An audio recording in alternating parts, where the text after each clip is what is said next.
Today, I sit down with Fred Chisholm, an American hero whose military service spans more than 30 years and 4 military conflicts. He continues to serve our country in the United States Army and our community as a Marion County Sheriff's Deputy. All this and more today on Meet the Vets.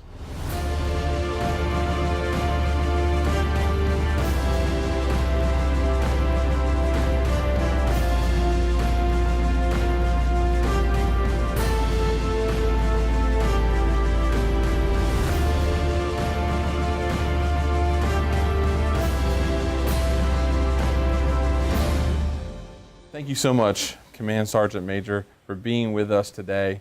And one of the questions I want to start off with is why did you decide to enlist in the Army?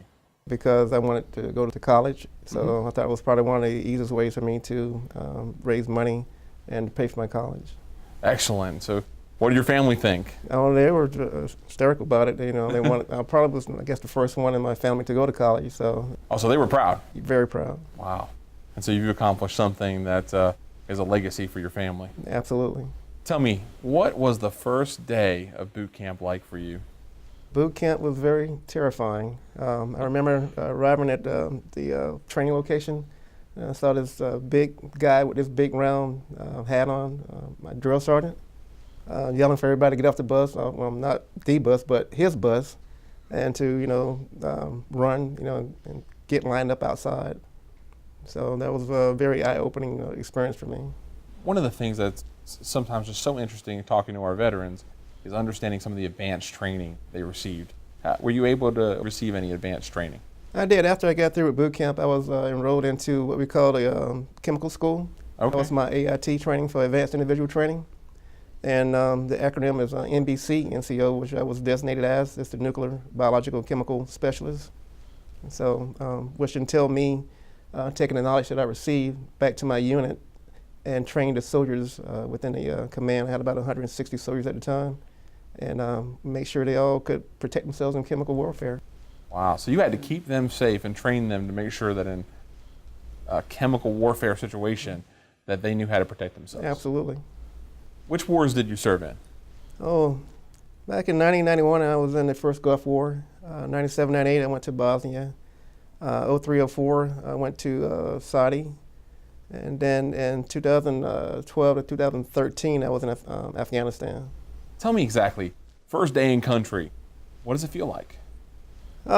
First day in country, a lot of thoughts going through your head, you more than anything, you're worried about being shot, killed overseas. Mm-hmm. And you do everything you possibly can, not to get hurt, injured, killed, and same for your buddies that you're in combat with. Wow. And so during the first Gulf War, where exactly were you?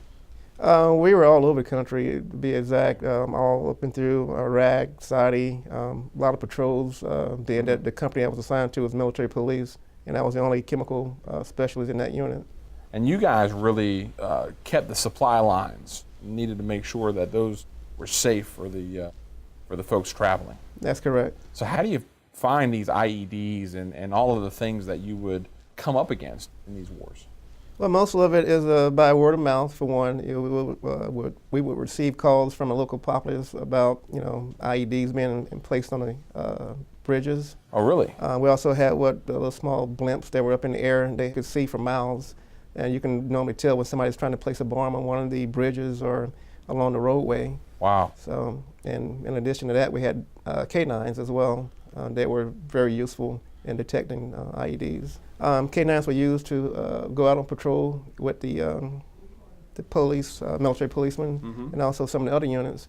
And they would use the K9s to go in and clear those buildings, because, especially when you're getting shot at, right. And you have to go in and clear those buildings. What about coming home? What was it like when you came home from the first Gulf War? The first Gulf War, when I first came home, I was, I guess for lack of a better word, shell-shocked. Mm-hmm. Being there was IEDs going off all the time, and they always taught you to avoid trash on the side of the roadway or dead animals, because those are type of articles or animals that you find IEDs in, and that's what you would see all over the country. So when I got back home, I found myself dodging paper in the roadway, and sometimes animals, because what I had seen that whole entire time over there. So you're still in the reserves today. yes. But what was the career that you pursued after coming back to the United States? Well, the first Gulf War, I was already working at Lockheed Martin. I was an electronic technician there, and I was deployed during that time frame within the first 4 years of being at Lockheed Martin. And after that, upon being laid off, I began working at the City Police Department. And after that, I went on to work at the Marion County Sheriff's Office after 2 years of being at the city.